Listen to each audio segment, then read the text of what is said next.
एक और बड़ी खबर का रुख करते हैं बीजापुर से आ रहे, जहां पे मुठभेड़ में 3 नक्सली ढेर हुए हैं। नक्सलियों का शव बरामद किया गया। शव के पास से भारी मात्रा में हथियार भी बरामद किया गया है। नक्सलियों की अभी तक शिनाख्त नहीं हो पाई है। रेखापल्ली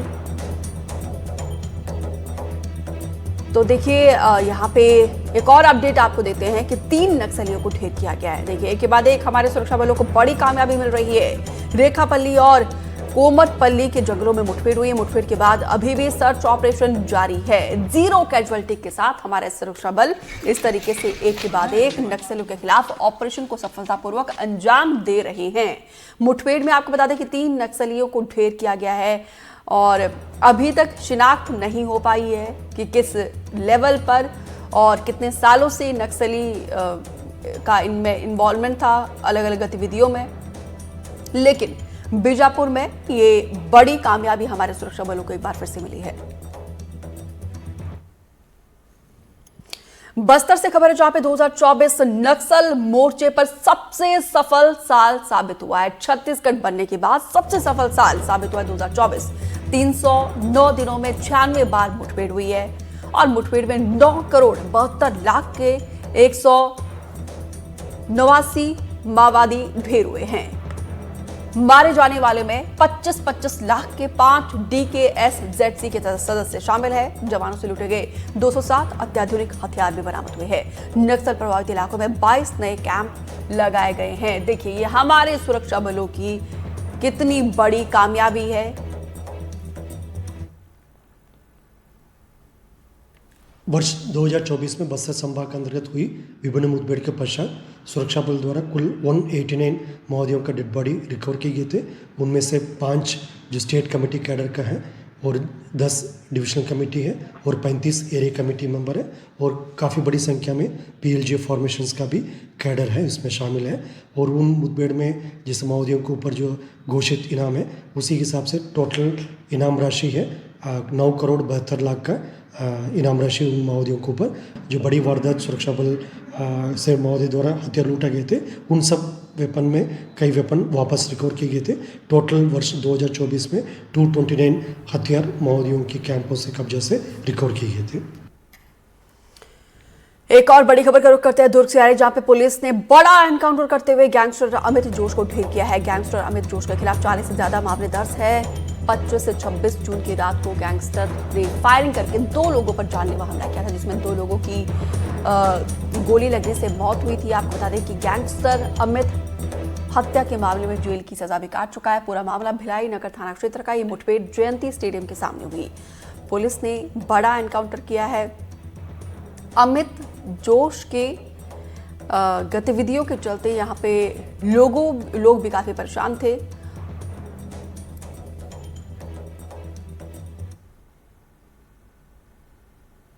ने टीम को देखा, पुलिस गाड़ी देखी तो वो बाइक से कूद के भागा है। बाइक से कूद के भागने के दौरान उसने पुलिस की गाड़ी पे 2 फायर किए जब पुलिस वाले उतर रहे थे तो, और जैसे ही फायर हुआ वो अंदर की तरफ भागा। हमारी टीम ने बचाव में रिटेलिएट किया तो उसके पैर में गोली लगी। पैर में गोली लगने के बाद भी वो इतना शातिर था कि उसके बाद भी वो गोली चलाता हुआ और अंदर की तरफ भागा है। 5-6 राउंड और चलाया उसने, जिसमें पुलिस पक्ष ने अपने बचाव करते हुए उसके ऊपर फिर फायर दिया तो वो उनके मौके पर ढेर हो गया।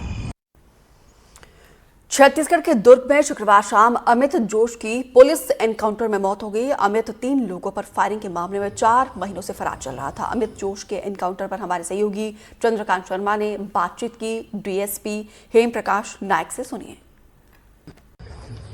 इनकाउंटर करने वाले दुर्ग पुलिस के DSP हेम प्रकाश नायक इस वक्त हमारे साथ हैं। इनसे जानते हैं कि कितना कुछ चैलेंज भरा रहा और किस तरह से इनकाउंटर हुआ है। जी, कितना बड़ा चैलेंज था और कैसे शुरुआत हुआ, क्या कुछ हुआ? ये चैलेंज तो पहले से ही था। इसकी अरेस्टिंग हमारे लिए सबसे ज़्यादा महत्वपूर्ण थी।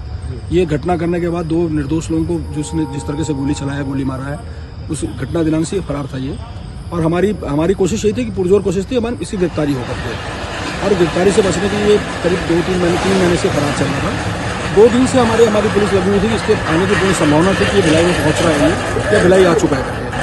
तो हमारी जो टीम थी, भिलाई थाने की टीम थी, हमारी अपनी SSO की टीम थी, ये सारी टीमें हम पेट्रोलिंग पे लगा रखे थे कि भाई इसकी जहाँ जाने आने की संभावना है वहाँ इसके लगाओ इसकी। और जहाँ ये दिखे हमको तत्काल बताए, गिरफ्तारी कर सके उसकी करके। कितने राउंड, तकरीबन 10 से भी ज़्यादा राउंड फायरिंग की बातें बताई जा रही है, क्या कुछ लगता है कितनी गोलियां और कहाँ कहाँ? नहीं, अब ये इलाका ऐसा, ये जंगल का इलाका है, सड़क के किनारे दोनों तरफ पेड़ पौधे हैं, उसकी बंदूक में कितनी गोलियां थी ये हम नहीं बता सकते, है ना। लेकिन अभी ये है कि लास्ट मोमेंट हमने देखा तो उसकी पूरी जो मैगजीन है उसका खाली था, तो इसका मतलब है कि वो जितना उस मैगजीन में रहा वो सारी गोलियां उसने खाली किया है।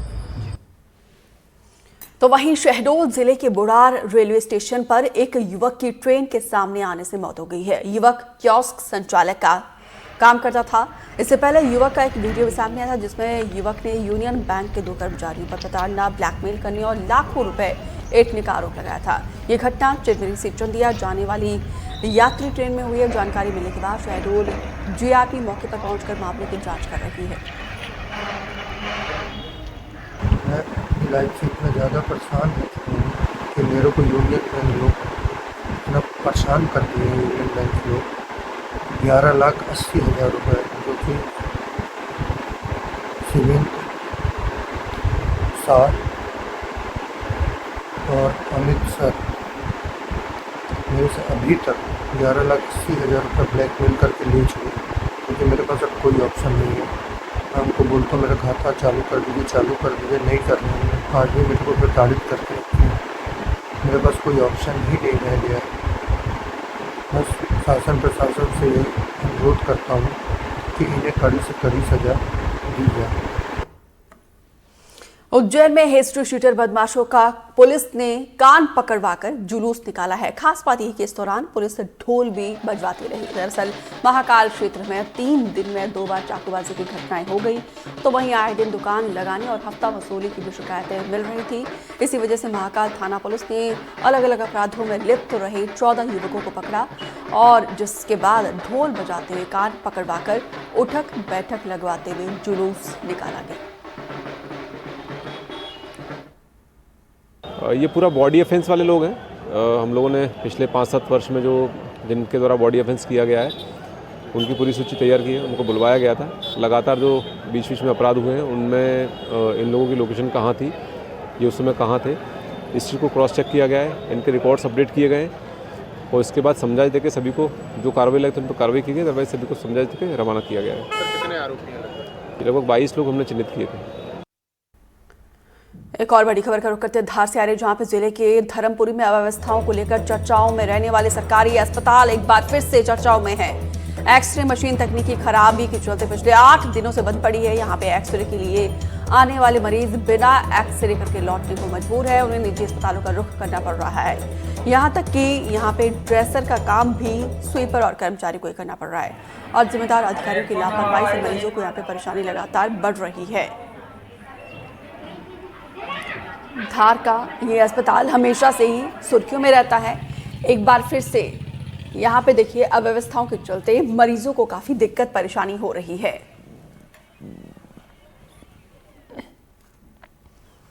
तो वहीं उमरिया के बांधवगढ़ टाइगर रिजर्व में फिर से हाथी को लेकर अच्छी खबर सामने नहीं आई है। आपको बता दें कि पनपथा बफर इलाके में छतवा पटप्रिया बीट में एक हाथी का बच्चा बीमार हालत में मिला है। तो वहीं जब हाथी के बच्चे की बीमार हालत में होने की जानकारी वन विभाग को लगी तो वन विभाग की टीम फौरन मौके पर पहुंची। डॉक्टर्स ने हाथी के बच्चे का इलाज शुरू किया। कुछ ही घंटों के इलाज में नन्ना हाथी की सेहत में सुधार भी हुआ और हाथी के बच्चे की उम्र महज 3 से 4 महीने की बताई जा रही है। सेहत में सुधार के मद्देनजर पार्क प्रबंधन ने बेहतर देखभाल और इलाज के लिहाज से भी हाथी के बच्चे को रेस्क्यू करके लेकर आए हैं और जहां पे हाथी का इलाज चल रहा है। तो वहीं आपको बता दें कि पिछले दिनों बांधवगढ़ टाइगर रिजर्व में 10 हाथियों की मौत हुई थी। तो वहीं अब 2 अनाथ हाथी के बच्चे जंगल में बेहाल अवस्था में भटकते हुए नजर आए हैं, जिनका भी रेस्क्यू किया गया था। एक हाथी का बच्चे की सूचना मिली पनपथा बफर रेंज के अंतर्गत कि बीमार है और उसको सुबह हमारे गश्ती दल द्वारा 4:30 बजे सुबह देखा गया था।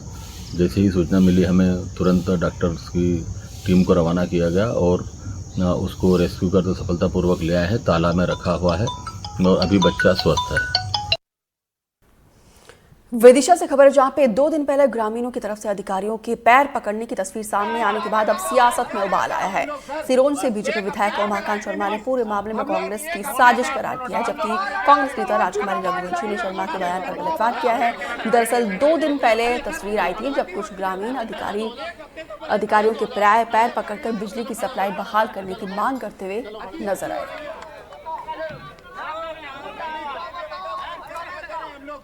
विगत दिवस इकोरिया मोड़ पर तहसील सिरोंज में एक कांग्रेस के कालनेमी वृत्ति के नेता द्वारा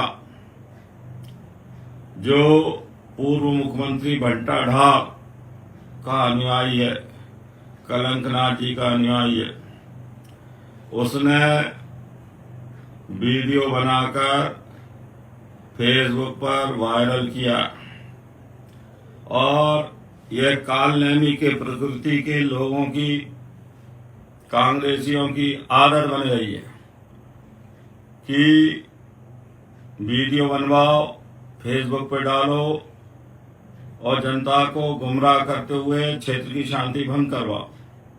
ये पहले भी ऐसे ही वीडियो बना के सज्जन डाल चुके हैं पैर पड़ते हुए कृषि विभाग में। इनकी शिकायतें मंडी के तुलावट और अन्य लोगों ने भी की हैं। अभी हाल ही में भारतीय जनता पार्टी के एक नेताजी का वीडियो आया है लगभग 4-5 मिनट का, जिसमें वे कांग्रेसियों और कांग्रेस के शासन के खिलाफ काफी अनाप शनाप बात कर रहे हैं। मुझे नहीं पता वो एक महज वीडियो है या कोई संदेश है या धमकी है। हाँ, लेकिन मेरी नजर में वो सस्ती लोकप्रियता बटोरने का एक माध्यम है, इससे ज्यादा कुछ नहीं। आज इस वीडियो के माध्यम से मैं उन माननीय नेताजी को बता देना चाहती हूं कि हम विपक्ष के लोग हैं और विपक्ष का काम जनता की आवाज उठाना होता है।